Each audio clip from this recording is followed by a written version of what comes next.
Turawan?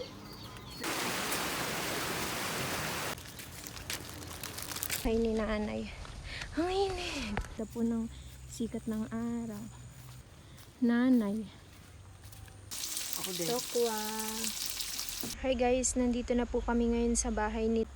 Yun po yung bundok, yung ulap. Ay na po kami ng tanghalian. Pauwi po muna kami sa taas.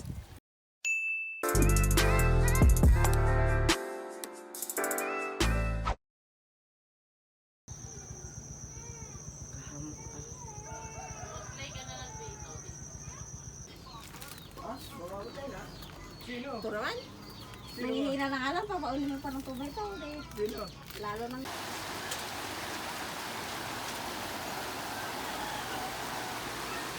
Hindi ko nagulang mo naman.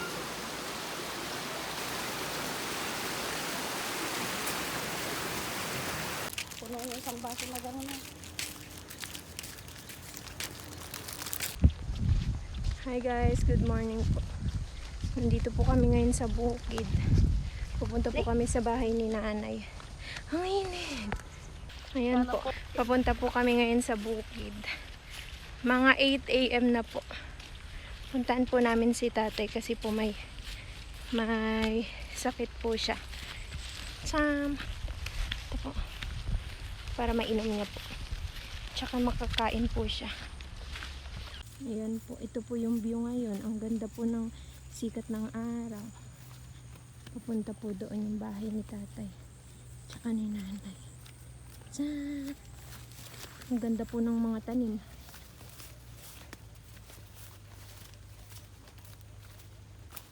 Ang ganda po ng sikat ng araw ngayon. Hala, ang ganda ng view. Super ganda po ng view ngayon. Ayan po. Malapit na po kami sa bahay ni nanay. Dito po yung bundok. Yung bundok po may mga ulap-ulap. Si nanay. Ang aking nanay nandun na po. Nakatanaw. Hi guys, nandito na po kami ngayon sa bahay ni nanay. Kararating lang po namin. Nagluluto po ng almusal si nanay. Kakabigay ko lang po ng pagkain kay tatay. Ayaw niya po kasing kumain. Kaya ako po yung inutusan ni nanay. Pinainom ko na rin po siya ng gamot. Nagluto po nag-ano po si nanay ng manok. Luluto. May sakit po kasi si tatay. Kailangan niya po ng sabaw. Tsaka masarap na ulam para po gumaling na si tatay. Sino nagbigay ng dollar mo? Nagpiprito po si ate ngayon ng tokwa. Tokwa. Dito po kami nagluluto. Ayan po. Ako din. Tokwa. Ayan po, maganda po ulit yung sikat ng araw ngayon. Mamaya po ipapakita ko po sa inyo yung view. Maaraw po ngayon dito sa bukid. Maganda po yung panahon. Ito po yung view ngayon. May kalabaw po dun ah. Ayan po. Ang cute ng kalabaw. May baka din po. Ang ganda po ng panahon ngayon. Ayan po yung bundok, yung ulap. Ang ganda po tingnan talaga dito ng view sa bukid. Ayan po yung view. Ayan po ah. Ito na po yung kanin. Dapat may gatas pa kayo. May tokwa. Yan, gatas. Sausaw. Dapat kasi coke. Ay, kahit na ito ako po yung almusal namin. Ay, ko na. 12 na po ngayon. Ito na po. Kakain na po kami ng tanghalian. Ito na po yung manok na niluto ni nanay kanina. Dito po kami kumakain sa labas. Kain po tayo. Kain po.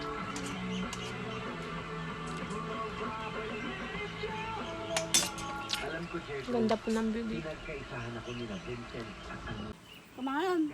Yun po si nanay. Nay, kain na nay. Nagkita na nga di ay. Yun na. Kulaan mo nga. One baso lang. Ilang percent? Ilan? Kulaan mo nga.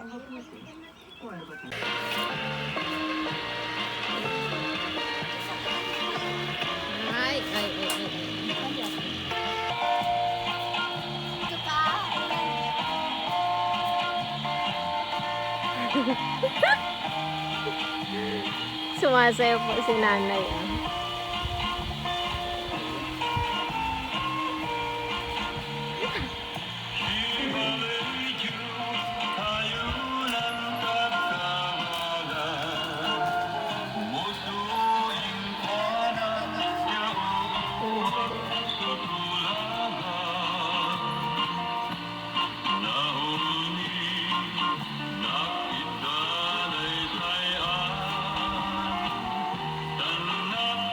Dito na po kami, pauwi na po kami.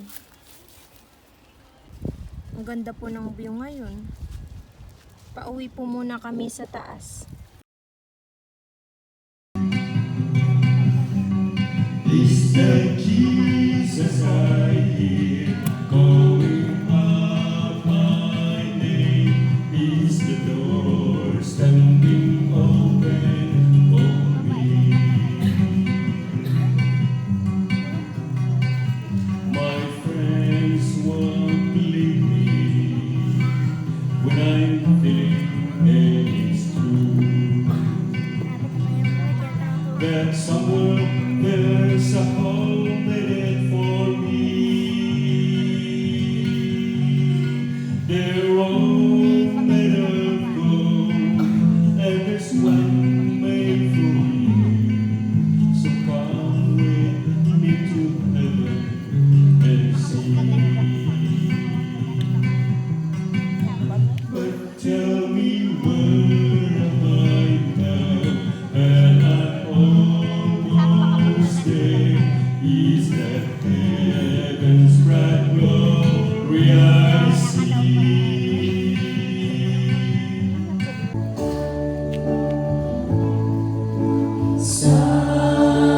Someday we will be in heaven, standing in the presence of the Lord.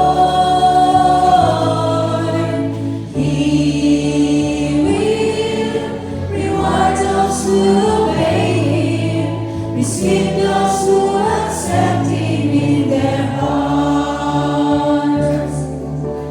Are you ready now to face Jesus? Are you doing now His will? Are you keeping all the commandments that He gave? Are you ready now to face the Lord? Don't waste the time that we have given. Spend each day with Jesus in your heart. Always praying in the Spirit, always giving glory to His name.